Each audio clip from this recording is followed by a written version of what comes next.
Oke, bismillahirrahmanirrahim. Halo guys, assalamualaikum warahmatullahi wabarakatuh. Jumpa lagi bersama kami di Marola Channel. Apa kabar semuanya? Semoga sehat selalu, panjang umur, dan diberikan rezeki yang banyak sampai 7 turunan. Amin ya rabbal alamin.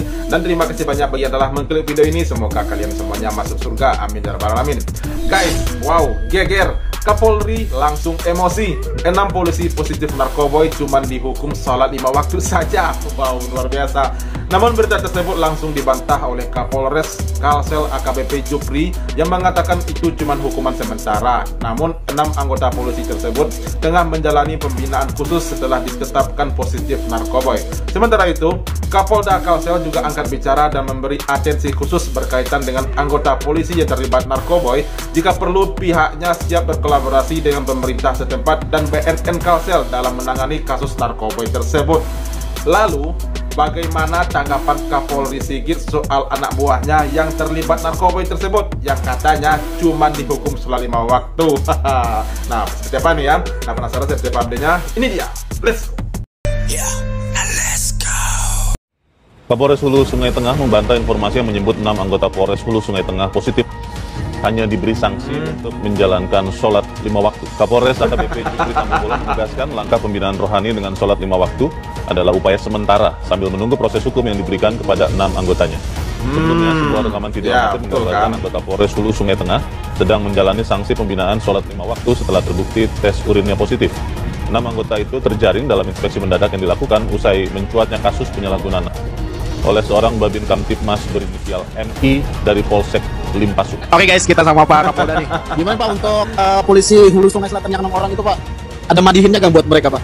Ada madihinnya. Iya. Untuk oknum polisi Hulu Sungai Tengah, saya perintahkan untuk ditindak berikan hukuman yang setimpal. Asik, mantap Pak. Mudah-mudahan Polda Kalsel selalu presisi dan juga selalu jaya. Ketahuan Pak.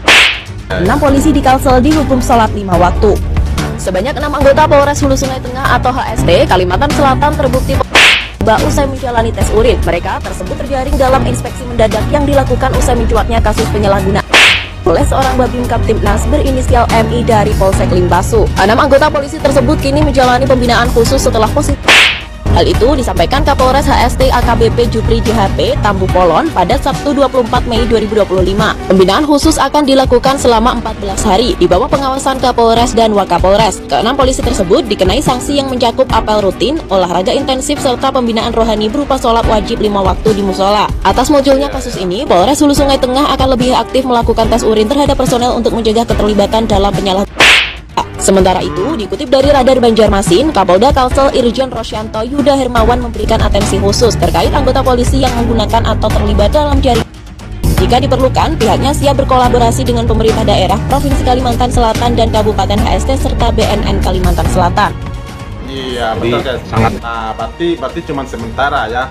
Ternyata sholat 5 waktu hukuman bagi para anggota polisi yang positif narkoboy itu cuma hukuman sementara, tapi hukuman yang selanjutnya itu tetap akan berlanjut gitu ya. Ini cuma hukuman sementara kata Kapolres Hulu gitu ya. Nah, coba kita simak nih ulasan selengkapnya dari Kapolres tersebut. Tidak betul kalau dibilang Polres hanya menghukum dengan sholat 5 waktu. Seperti janji saya di awal menjabat sebagai Kapolres, saya sangat anti dan saya juga berjanji saya tetap akan bersih-bersih di lingkungan Polres. Ini yang saya laksanakan. Kemudian terkait pemberitaan yang dibilang kalau 6 personil ini hanya dihukum sholat 5 waktu. Ini yang perlu kita luruskan. Jadi waktu kunjungan kerja Kapolda, saya memaparkan ke beliau kalau apa yang saya laksanakan, ide-ide apa yang saya laksanakan selama saya menjabat Kapolres. Kenapa saya paparkan demikian? Kalau kegiatan itu saya secara dinas saya sudah lapor Pak Kapolda. Kalau ini sudah saya bikin laporan komisi. Dan secara aturan yang berhukum dan Kapolda komitmen, apapun anggota yang terlibat kita harus tegas. Dengan ketegasan itu ya, saya sudah memunculkan laporan polisinya. Kalau sudah laporan polisi muncul, otomatis pasti penyidikan secara hukum yang berlaku akan berlanjut. Yang saya laksanakan, itu yang saya paparkan ke bawah Kapolda. Saya punya inovasi. Inovasinya apa? Yang bersangkutan yang di Polsek langsung saya tarik ke Polres. Supaya dalam pantauan saya 24 jam. Saya pantau, saya lakukan pembinaan fisik, saya lakukan pembinaan rohani. Dengan niat setelah dia menjalani hukumannya, yang bersangkutan ini bisa sadar. bisa kembali normal menjadi anggota Polri yang baik. Itu dengan harapan saya ke depan. Jadi sangat tidak betul kalau dibilang Polres hanya menghukum dengan sholat 5 waktu. Tolong sama-sama kita klarifikasi, karena hanya mencaplok paparan saya ke Pak Kapolda.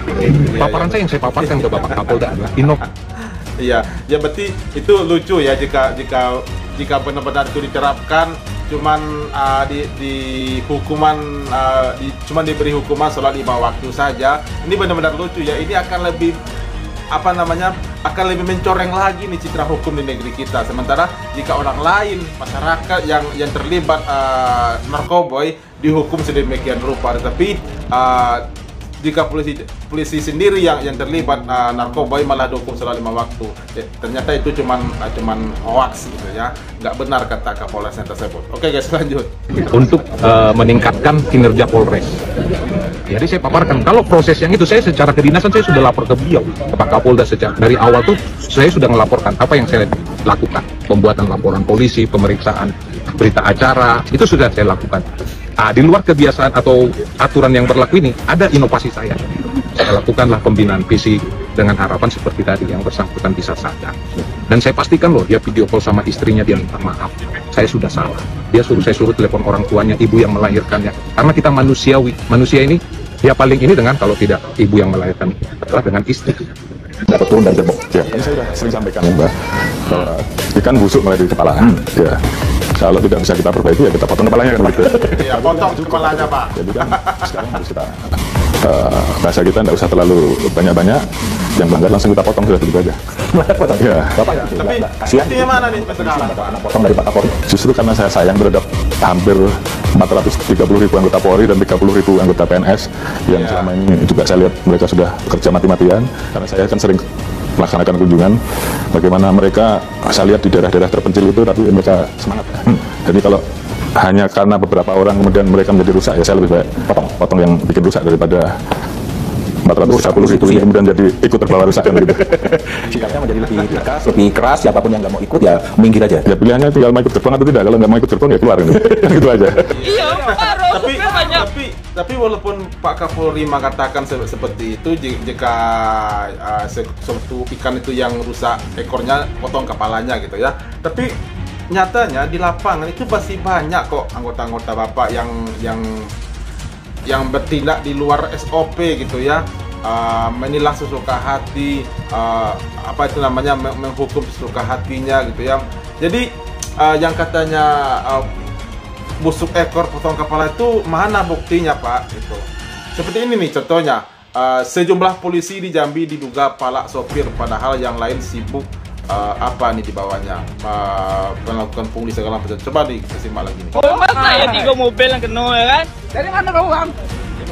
Bekerja dari situ ya, dari sarung. Woi, tadi apa nih minta berapa? 100 minta ya. Dikasih 50 dah bang, lagi cuba kan? Kami bawa kopi, tak tahu kena apa salahnya, tak tahu. Pajak kami hidup, kir kami hidup, surat lengkap. Sim ada, tengoklah. Terus di mana salahnya? 3 mobil kena ya? Iya, pajak hidup. Kerja seperti ini di Jambi. Dari polisi dari Selangor cuma ngejar 3 mobil. Ya, bentar. Katanya pajak hidup, kir hidup, surat-surat lengkap. Tapi mereka ditilang, tuh salahnya di mana katanya. Tapi polisi tetap melakukan tindakannya seperti ini nih, seperti yang di video ini nih. Mintanya 100 tadi kan, 50 mau dak? Cuma ngetes baik. Dia tak mau 50, minta 100. Ya. Aduh. Itu lagi deh Pak Brai itu. Viral. Iya, siapa yang kena kek? Iya. Tindak lanjuti polisi Selangor. Biar ada apa toh? Pelatakan muka-muka ini. Oke. Wah. Lapornya minta deh. 100.000 minta deh. Buang nama 100.000. Jangan bilang kalau siapa minta 100.000 deh. Hah? Bapak 50. Ya lihat tuh Pak Kapolri anak buah rumah. Berseragam, sekolah tinggi ya kan. 100.000 minta tadi. Uang sopir masih juga mau dimakan. 100.000 minta tadi. Uang jalan kami nggak besar Pak, kecil uang jalan kami. Muatan kami, uang jalan kami kecil Pak, bukan besar. Tengok di belakang. Bukan besar Pak uang jalan kami. Masa ayo kami kamu Mau juga makan uang supir. Dikejar. Bilangnya razia apa ini kan? Masa dikejar supir? Razia Pak, patroli Ah. Lokasi Sarolangun Sarolangun Jambi ya. Ah, ini nak ya polisi galak nilang budak-budak SMA. Buka helm. Buka. Nah, ini lagi ini. Kau. Nak balik. Siapa nama kau? Dilepas kau. Ya. Buka helm kalau berani kau. Ini nak ya tukang motor, tukang nilang nih. Anak-anak sekolah nih. Nah, kabur dia. Nah, kalau lari tandanya apa? Tanda salah itu. Ini nak. Nah. Tukang nilangnya anak-anak sekolah. Ya. Anak sekolah ditilang terus. Nih mukulnya nih nak. Aduh, kasihan banget kau ya. Yo. Oh, ini nak. Yo. Kebiasaan anak sekolah ditilang tanya duit anak sekolah. Tanggung cuma 15.000. Tak bisa kamu nilang. Iya. Utang kamu di mana? Utang kamu nih kan? Dia udah kalah dole, malu. Iya. Nah, malu dia udah malu. Waduh, luar biasa ya. Jadi ini nih oknum-oknumnya seperti ini nih yang merusak citra kepolisian kita gitu ya. Mereka tidak peduli dengan keluh kesah masyarakat. Yang penting katanya melanggar yang melanggar. Ya kita mungkin sebagai masyarakat kita ya kalau salah ya diakui salah ya. Tapi kan itu kan ada tindakan-tindakan yang apa namanya sosialisasi begitu ya. Nggak langsung, apalagi nih tilang langsung bayar gitu. Surat tilangnya juga nggak ada gitu. Apalagi tadi yang di Sarolangun tadi, di Jambi tadi itu katanya surat-suratnya lengkap, kir hidup, surat jalan lengkap, surat lengkap semuanya, nggak ada yang dilanggar, tetapi mereka tetap ditilang. Aduh, itu seperti apa sih kerjaannya begitu? Apakah dia nggak peduli dengan apa yang disampaikan oleh Pak Kapolri Sigit, jika ikan itu busuk ekornya yang dipotong bukan ekornya tapi kepalanya gitu ya. Jadi kata-kata seperti itu tidak dipedulikan oleh anak buahnya. Nah, sedangkan anak buahnya saya tidak mempedulikan, apalagi orang lain gitu ya. Jadi itulah kita buruknya citra kepolisian kita di negeri ini gitu ya, tidak bisa dia dipercaya gitu. Apalagi akhir-akhir ini makin hari makin buruk gitu ya. Ya sudahlah. Oke guys, itu reaksi kita hari ini. Terima kasih banyak bagi yang telah menonton. Sampai jumpa lagi di video berikutnya. Thank you. Thanks for watching.